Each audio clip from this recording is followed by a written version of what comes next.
अच्छा, ये full time batting के मोड में रहते हैं। नितिन गडकरी जी के बारे में तो आप सब जानते हैं। कुछ दिनों पहले इन्होंने कहा कि मैं टोल प्लाजा हटा दूंगा। पहले इन्होंने कहा कि टोल टैक्स पर लाइन ना लगे, इसलिए मैं वहां पर RFID रेडियो फ्रिक्वेंसी आइडेंटिफायर लगा करके फास्टैग को चेक करने वाली चीज ले आऊंगा। फास्टैग ले आए साहब, अब फास्टैग आ गया, RFID आ गया, और भाई साहब टोल वोल अपने लगने तुरंत जल्दी जल्दी टोल कटने शुरू हो गए। पैसे की जगह अब सीधा सीधा काम होने लग गया। अब थोड़े दिन पहले बोलते हैं कि मैं साहब वहां पर जो है क्या लगा दूंगा, GPS से पैसा काटूंगा, मतलब जितनी दूर गाड़ी चल रही है उस हिसाब से पैसा कट जाएगा। लोगों ने कहा महाराज जी लेने दो, हम कहाँ जा रहे हैं ये ऑलरेडी लोगों को पता है, लेकिन फिर भी आपको पता रहे ये हमारे लिए अच्छा नहीं है, प्लीज़ मान जाओ। इन्होंने कहा ठीक है चलो कोई बात नहीं। इन्होंने कहा नहीं नहीं, मैं जिस तरह की हाईवे बना रहा हूं, अब ध्यान से सुनना, गजब बात यह है, गडकरी जी बेचारे टेंशन में चले गए। किस बात से? इनने कह दिया कि दिल्ली से जयपुर का जो रास्ता है वो 2 घंटे में पूरा होगा। हमने कहा चलो ठीक है मान लेते हैं, 240 किलोमीटर आप कह रहे हैं कि इतना जल्दी पूरा कर देंगे, कोई बात नहीं मान लिया। इनने कहा दिल्ली से मुंबई का जो सफ़र है जो अभी 24 घंटे में होता है ये 12 घंटे में होगा। लोगों ने खोपड़ी खुजा ली, बोले यार गुरुजी एक बात बताओ, 12 घंटे में अगर आप पूरा कर रहे हो, 1400 किलोमीटर का सफ़र है, गाड़ी कितने पे चलवाओगे? बोले 120 किलोमीटर पे। अब भाई साहब अपने देश की तो कारस्तानी तगड़ी है, आप जानते ही हैं। कारस्तानी क्या है, मतलब ये कहते हैं कि 60 किलोमीटर पर जो टोल लगते हैं ना, वो सिस्टम नहीं होगा अपने। तो बोले फिर? बोले अपने टोल जो है वो एंट्री और एग्जिट पॉइंट पे होंगे, हाईवे पर कोई टोल नहीं, सीधे उड़ते ही चलो आप एकदम। लोगों ने कहा अच्छा भाई साहब, फिर टेंशन हो गई लोगों के दिमाग में। बोले महाराज गाड़ी 120 की तो आपने परमिशन दिला दी, लेकिन 120 की गाड़ी चलना तो भूल चुकी है हमारी। बोले जैसे? अरे हम नैनो लेके चलने वाले लोग, अल्टो लेके चलने वाले लोग, सेंट्रो लेके चलने वाले लोग, वैगनार लेके चलने वाले लोग, हमारे देश की मेजॉरिटी ऑफ आबादी जो है वो तो ये गाड़ी लेके चलती है। पता चले कि भाई साहब तेज स्पीड में गाड़ी सड़क पर चलने की जगह टेक ऑफ कर गई, दिक्कत हो जाएगी सर। और तो और किसी एक भाई ने बस सेल्फी खिंचाने के चक्कर में, क्योंकि रोड पे उसको बैठ के फोटो खिंचानी थी, उसने ब्रेक मार दिए सर। पीछे से आ रही जाने कितनी गाड़ियां दहधड़ाम भिड़ जाएंगी सर। आप ऐसा मत करिए। गडकरी जी को एकदम ध्यान आया, बोले यार हाँ ये तो बात सही है। गडकरी जी ने कहा ठीक है, गाड़ी तो 12 घंटे में पहुंचेगी, लेकिन अब तुम लोग टक्कर से नहीं मरो, इसलिए अब एक चीज ले आते हैं। बोले बताओ? अब तुम्हारी गाड़ियों में एयर बैग लगाए जाएंगे। तो बोले महाराज एयर बैग कंपनी लगाती हैं, लगाएं, हमारी मर्जी। हम अगर बेस मॉडल लेते हैं उसमें एयर बैग नहीं होगा, उससे ऊपर वाले एयर बैग होगा। गडकरी जी ने कहा नहीं बेटा, हम नियम बदलने जा रहे हैं। बोले क्या? बोले पहले तो हमने ये नियम किया था कि अब हर गाड़ी के अंदर मिनिमम 2 एयर बैग होंगे ही, अब हम 1 अक्टूबर से ये नियम करने जा रहे हैं कि बोले क्या? बोले अगर कोई गाड़ी ऐसी है जिसमें 8 आदमी बैठ सकता है, वो जो होती है ना 6 सीटर टाइप की, जैसे स्कॉर्पियो और अपनी फॉर्च्यूनर जैसे है, उसमें आगे भी बैठ गए, बीच में बैठ गए, पीछे भी बैठ गए, तो बोले इनमें 6 एयर बैग होंगे।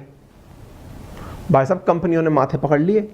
अर्टिगा वालों ने कहा भाई साहब हम स्ट्राइक पे चले जाएंगे, हमारी में कौन बैठेगा हैं? वो जो इको करके गाड़ी घूमती है वो बेचारे पकड़ लिए सिर। बोले भाई साहब मारुति तो बर्बादी कर दोगे आप, कौन बैठेगा हमारी गाड़ियों में? 6 एयर बैग।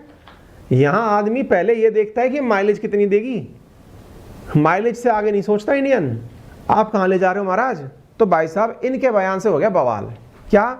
इनने कहा कि 6 एयर बैग का जो रूल है may be differ as small car segment pushback. 6 air bag का जो मामला है ना, mandatory 6 air bag to hit small car market adversely से मारुति जो है वो पहुंच गई इनके पास कि महाराज सुनो बात ऐसी है, आपको इंडिया का मार्केट पता है? 6 एयर बैग लगाने का कॉस्ट देखो। गडकरी जी का कितने का बैग आता है?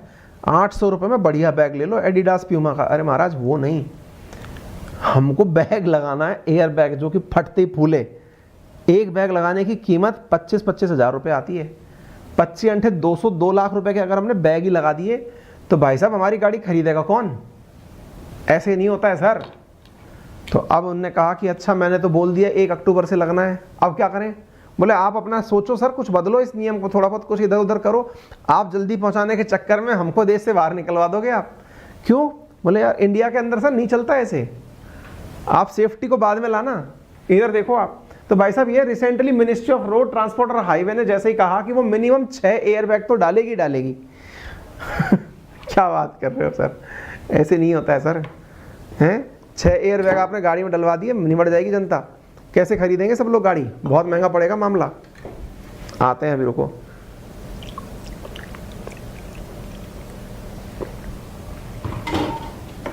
बोले ऐसे नहीं चलेगा सर। बोले फिर?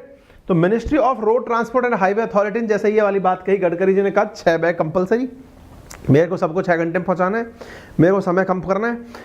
तो भाई साहब गवर्नमेंट की डिमांड है कि अक्टूबर 1, 2022 तक सेफ्टी के लिए ये काम कर दिए जाएं। जोक्स अपार्ट, कि क्या आप वाकई में ऐसा करना इसलिए चाह रहे हैं कि गाड़ियां जल्दी पहुंचे? नहीं, सरकार का इसके पास अलग तर्क है। तर्क ये है कि भारत के अंदर 1,50,000 लोग रोड एक्सीडेंट में मारे जाते हैं हर साल। कितने? 1.5 लाख लोग। आप कोरोना का आंकड़ा उठाएंगे ना तो आपको ऐसे फिगर दिखाई पड़ते हैं। इतने हम रोड पर चलते चलते मर जाते हैं। आपको जान के आश्चर्य होगा कि यहाँ पर जो लोग मारे जाते हैं इनमें से 60% लोग ऐसे हैं जो 18 से 24 साल की उम्र में हैं, जिनको ड्राइविंग में स्पीड से गाड़ी चलाना थ्रिल की फीलिंग देता है। उन्हें लगता है कि आहा, आनंद आ गया, जीवन में जीना है तो बस ऐसे ही चलना है। मैं एक तस्वीर आपके साथ जल्दी शेयर करूंगा इंस्टाग्राम पर। मैं अभी सैटरडे के दिन बीकानेर गया था रास्ते, क्योंकि हाईवे बड़ा शानदार था, बढ़िया स्पीड पर गाड़ी चल रही थी। तो भाई साहब मैंने क्या देखा, एक टोल के बाहर एक होर्डिंग लगा रखा था। होर्डिंग क्या, उन्होंने एक ड्रम के ऊपर एक कार खड़ी कर रखी थी। मैं शेयर करूंगा, इंस्टा पर शेयर कर दूंगा आज रात को या कल कर दूंगा। उस पर क्या था, उन्होंने उस मारुति की गाड़ी थी जो टूटी टाटी सी पड़ी थी, और वो बताने के लिए थी कि भाई साहब ये होता है तेज चलाने से। मतलब आप देखोगे तब जाके रियलाइज़ करते हो ना कि हाँ यार ये होता है। कहने का कुल मिलाकर अर्थ ये है कि अर्ली एज में जो डोपामाइन है ना, वो स्पीड के साथ, थ्रिल के साथ निकलता है। अब वो जो थ्रिल है, उस थ्रिल से कितने किल होते हैं वो आप देख लो। इससे आप अंदाज़ा लगाओ कि हमारी जीडीपी को इस वजह से 3% का नुकसान होता है। हमारी जीडीपी का बड़ा नंबर है। इतना हम अपने हेल्थ जैसे सेक्टर पे खर्च ना करें जितना हम एक्सीडेंट की वजह से वेस्ट कर देते हैं। ये एक बहुत बड़ा चक्कर है। इसको बचाने में, यानी कि अगर एक्सीडेंट से होने वाली मौतें कम करनी है तो फिर आपको एयरबैग का उपयोग करना होगा। और एयरबैग का जब आप उपयोग करते हैं तो आप असल में क्या करते हैं कि जो जर्क बिना एयरबैग के, जैसे मान लो एक ड्राइवर गाड़ी चला रहा है, उसकी गाड़ी में एयरबैग नहीं है, तो जैसे ही एक्सीडेंट हुआ उसका माथा, उसकी नाक सीधी जा करके उसकी स्टीयरिंग से भिड़ती है। भिड़ती है तो इतनी तेज टक्कर होती है कि वो अपनी ही स्टीयरिंग से टकरा करके निकल लेता है। एयरबैग के केस में क्या होता है कि जो आदमी जहां है वो बैग निकलते ही उसको वहीं रोक देता है, यानी उसमें भरी हुई हवा जो है वो उस व्यक्ति को वहीं की वहीं जमा देती है। इस वजह से उसको चोट नहीं लगती या कम लगती है। ऐसे ही अगर साइड कॉलिजन हुआ है तो साइड कॉलिजन के केस में भी साइड से बैग खुलते ही उस व्यक्ति के सेफ साइड डिराइव कर देता है, उससे व्यक्ति बच जाता है। ठीक है, तो ये लोगों को, जैसे है ना कर्टन एयर बैग, जो मेरी एक गाड़ी है उसके अंदर ये कर्टन एयर बैग लगे हुए हैं, है ना, तो उसमें क्या है कि एक तरफ से अगर आप स्ट्राइक हुआ भी तो ये पर्दे की तरफ एयरबैग गिर जाएंगे, तो आपको कनपट्टी पर चोट नहीं आएगी। ये बचने के प्रावधान हैं। अच्छी गाड़ियों में इस तरह की सुविधाएं आती भी हैं जिनके अंदर 5 स्टार रेटिंग टाइप की आती हैं। लेकिन दिक्कत ये है कि अगर ऐसा कर दिया तो इंडिया में जो 2-2.5 लाख रुपए की अल्टो आती है, 3-4 लाख रुपए की, वो तो बिकना ही बंद हो जाएगी। आप शुरू ही नहीं कर पाओगे, है ना। या फिर उसको अल्टो को बड़ा करके कुछ और गाड़ी बना देते हैं, वो सब बिकना सिकना बंद हो जाएंगी। एंट्री लेवल गाड़ियां बिकना बंद हो जाएंगी। कुल मिलाकर के बात ये है, ठीक है ना। तो इससे भारत का मार्केट खराब हो जाएगा, ये इसका क्रिटिसिज्म है। मार्केट के अंदर ऑलरेडी जो है ना वो बहुत ज़्यादा कारों के अंदर मतलब जो बिक्री है वो पिटी हुई है, क्योंकि मतलब मार्केट ही गड़बड़ाया हुआ है। तो ये आपको बात समझ में आ जानी चाहिए। फिर सवाल बनता है कि कौन से मेजर रीज़न है जिसकी वजह से मौत ज़्यादा होती हैं। पहला, हम लोग चाहते क्या हैं। इंडियंस की एक खासियत होती है, वो गाड़ी खरीदने अगर जाएंगे ना तो वो केवल एक ही चीज़ पूछते हैं, और वो क्या है, पहले तो ये बताओ भाई कितने की मिलेगी। दूसरा फिर वो ये पूछते हैं भैया माइलेज कितनी होगी। जैसे मेरे पास ना मारुति की गाड़ी भी है एक, उसके साथ क्या है, एक बार मैं प्यार से मतलब समझ रहे, मैंने गाड़ी खड़ी करी, गाड़ी खड़ी करके दोस्त से बात करने के लिए उसके गेट पर अपनी कमर टिका के खड़ा हो गया। मैंने कहा यार बात करते हैं, चल गेट पे सहारा ले रखा है। भाई साहब आज भी शर्म आती है, वहाँ मेरी कमर छपी हुई है यूँ की यूँ, मतलब समझ रहे हैं। वो गेट ही दब गया भाई साहब, वो बेंट खा गया। इतनी टीन लगी हुई है, पर गाड़ी क्यों ली थी मैंने, वो माइलेज देती है साहब 24 की टिका देती है। कई बार तो प्यार से चलाते हो तो आप 20 प्लस तो एनी टाइम ले लो उससे, माइलेज कार है वो। तो माइलेज इंडियंस की पहली पसंद है। फिर अब कंफर्ट वम्फर्ट अंदर उसमें बढ़िया म्यूजिक फ्यूजिक लगा करके गाड़ी दे देते हैं। तो हम लोगों को सेफ्टी सबसे एंड में नजर आती है। हमको लगता है सेफ्टी, अरे कौन सा बैठा बसा मरी रहा है। अच्छा आप आर्ग्यूमेंट करो इंडियंस के साथ बैठ करके, अपन लोगों से आर्ग्यूमेंट करके देखे कोई कि भाई साहब आप ये कार क्यों ले रहे हो, इतनी महंगी कार भी पड़ेगी, खामोखा इसमें पैसा खर्च कर रखे हो। हम आर्ग्यूमेंट क्या देते हैं, रीसेल में क्या मिलेगा। दूसरा आर्ग्यूमेंट क्या देते हैं, कितने लोग मरे बेटा। हम तेरे को उदाहरण दे दें, ऑडी थी, उसकी फॉर्च्यूनर थी, टक्कर में उसका एयरबैग नहीं खुला। बात करता है एयरबैग खुला ही नहीं, मर गया वो तो उससे। बेटा ऊपर वाले ने जिस दिन लिख रखा है उसी दिन मरेगा। वाह साहब। और ऐसा कह के 1.5 लाख लोग हर साल मर जाते हैं, है ना। तो ये सब चीज़ें हैं जो आपको समझनी चाहिए। दूसरा, हम इंडियंस की हैबिट में हेलमेट और सीट बेल्ट, पूछे मत साहब आप। सीट बेल्ट का ये आलम है, गाड़ी चला रहे हो आप, उसमें इंडिकेटर बजता है, T T T T T करने बजने लगता है। आजकल अगर आपने बेल्ट नहीं लगा रखी तो लोग उसका भी तरीका ढूंढ लिए भाई साहब, अपने ऊपर से निकालने की जगह सीट के पीछे से निकाल करके उसमें लगा देते हैं कि ले बेटा तुझको थोड़ी पता है कि हमारे ऊपर से जा रहा है कि नीचे से जा रहा है। ये तो हालत है। मतलब हम लोगों को ये लगता है कि ये सीट बेल्ट पुलिस वाले को डराने के लिए है। अरे महाराज 1.5 लाख लोग मर रहे हैं साल के, उनके लिए है। ठीक है, तो कुल मिलाकर के ये अर्थ है। कुछ इस प्रकार के क्रिएचर भी धरती पर हैं। ये कौन से क्रिएचर है, एक कान पर फोन है, एक हाथ से खाना खा रहे हैं, कान और फोन का खाना। अब इनमें से जो चीज छूट जाए, फोन छूट जाए तो इनका बैलेंस बिगड़ेगा, खाना कहीं छूट जाए तो इनका बैलेंस बिगड़ेगा। तो जो हमारी केयरलेसनेस है ना, इसका तो कहना ही क्या है साहब। हम गाड़ी तो इस तरह चलाते हैं जैसे कि हम सोफे पे बैठे हुए हैं, 56 काम कर रहे हैं और जिम्मेदारी हमारी ये है कि बस गाड़ी में बैठ गए, यही हमारा काम था। ठीक है, तो ये सारी चीजें। तो lake of road safety awareness जो है वो इंडिया के अंदर एक और कारण है कि हम लोगों में लैक ऑफ अवेयरनेस है, कि हम लोगों को कोई बताता ही नहीं है। तो मैं ये जो आपको जानकारी साझा कर रहा हूँ, ये अवेयरनेस के पॉइंट ऑफ व्यू से कर रहा हूँ कि भैया अपने जीवन को इतना हल्के में मतलब इतने सस्ते नहीं हो आप यार, है ना। तो उसके लिए थोड़ी सिंसियरिटी रखिए। सेफ्टी के नाम पर आप चीज़ों को मतलब फोकस करने वाली चीज़ें जो है ना, ऑब्स्टेकल टेस्ट वगैरह ये सब दीजिए। अब एक बहुत बड़ा यहाँ पर एक रिसर्च निकल के आता है, और वो रिसर्च क्या है, इंडिया जैसे जो देश हैं जो कि हमारे अभी डेवलपिंग नेशंस के अंदर काउंट किए जाते हैं, लो इनकम कैटेगरी में हम आते हैं, ऐसे देशों में क्या होता है कि क्या ऐसा सब जगह होता है? मानसिकता क्या अमेरिकन्स की भी ऐसी ही है क्या? नहीं है। अमेरिकन्स के पास में मारुति गाड़ी नहीं है। आप पूछेंगे सर आप गाड़ी की बेइज्जती कर रहे हो, हमने कहा नहीं भाई, पॉइंट ये है कि वो सेफ्टी को ही सबसे पहली प्रायोरिटी देते हैं। और तो और जितनी भी आप इंडिया की महंगी गाड़ी जानते हैं, ऑडी, BMW, ये सब जर्मन गाड़ी है ना।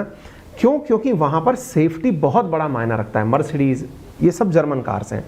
अब इनके पास क्या होता है कि ये वहाँ पर सेफ्टी को बहुत ज़्यादा प्रायोरिटी देते हैं। लेकिन अगर वास्तविकता जानोगे तो पता चलेगा कि जो लो इनकम कंट्रीज़ हैं उनके पास गाड़ी का मतलब 4 पहिया गाड़ी होता है, सेफ्टी वहाँ पर नहीं आती।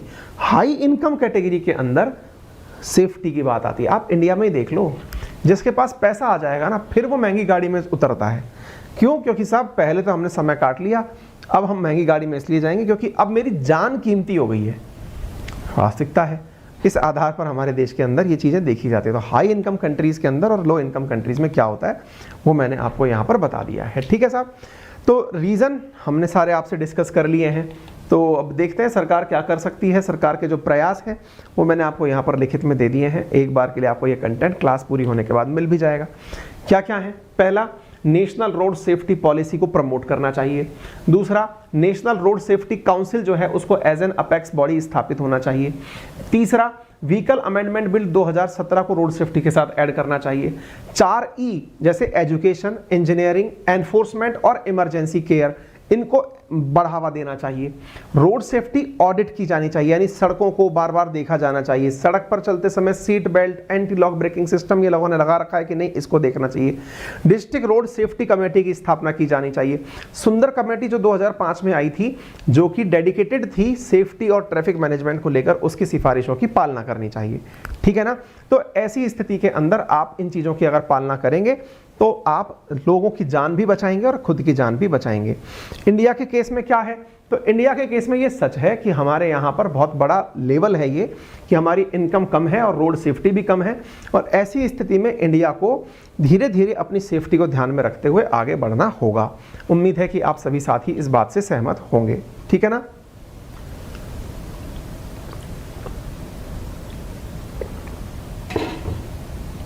सेशन को शेयर करते रहिए, वीडियो पसंद आ रहा हो तो लाइक करिए, चैनल पर नए हैं तो सब्सक्राइब कर लीजिएगा।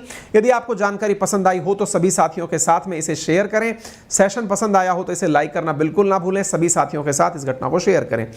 यदि आप चाहते हैं अनअकैडमी का लाइट फेस्टिवल यूज करना तो अनअकैडमी पर आपको 50 full length test SSC category में मात्र 399 रुपीज में ऑफर किए जा रहे हैं। एक और इंपॉर्टेंट चीज साथियों, 5 सितंबर टीचर्स डे के दिन शाम 6 बजे अनअकैडमी 1 के नाम से बिगिनिंग होने जा रही है, एक लर्निंग पॉसिबिलिटी की एक डिफरेंट चीज जो आपको उसी दिन हम आपको बताएंगे। बस आप इंतजार करें कि शाम 5 तारीख की शाम 6 बजे ऐसा क्या होने वाला है, क्योंकि अनअकैडमी आपके लिए कुछ नया प्लान कर रहा है, कोई ऐसी चीज जो कि आपके नॉलेज एनहांसमेंट में बहुत ज्यादा योगदान देगी। यदि आप यूपीएससी के स्टूडेंट हैं तो तैयारी कर सकते हैं अनअकैडमी के टॉप एडुकेटर्स से बने हुए बैचेस, जिसमें कि आप लोगों को पूरी तरह से फ्लेक्सिबिलिटी कोर्स चेंज करने की मिलती है, अनलिमिटेड व्यू ऑफ लेक्चर मिलते हैं, डेडिकेटेड डाउट डिस्कशन क्लासेस मिलती हैं, प्रिंटेड कॉम्प्रिहेंसिव क्लास नोट्स मिलते हैं, एंड टू एंड प्रिपरेशन होती है, लाइव मेंटरशिप मिलता है, डेली आंसर राइटिंग प्रैक्टिस मिलती है। ये सारी सुविधाएं आपको उपलब्ध हो जाती हैं अनअकैडमी के कोर्सेज में। अनअकैडमी के कोर्सेज अब 0% इंटरेस्ट रेट के साथ भी अवेलेबल हैं। ईएमआई ऑप्शंस का लाभ आप ले सकते हैं। हमारी टेक्निकल टीम से सपोर्ट के लिए आप 7878158882 पर कॉल भी कर सकते हैं। आपका समय शुभ हो। धन्यवाद।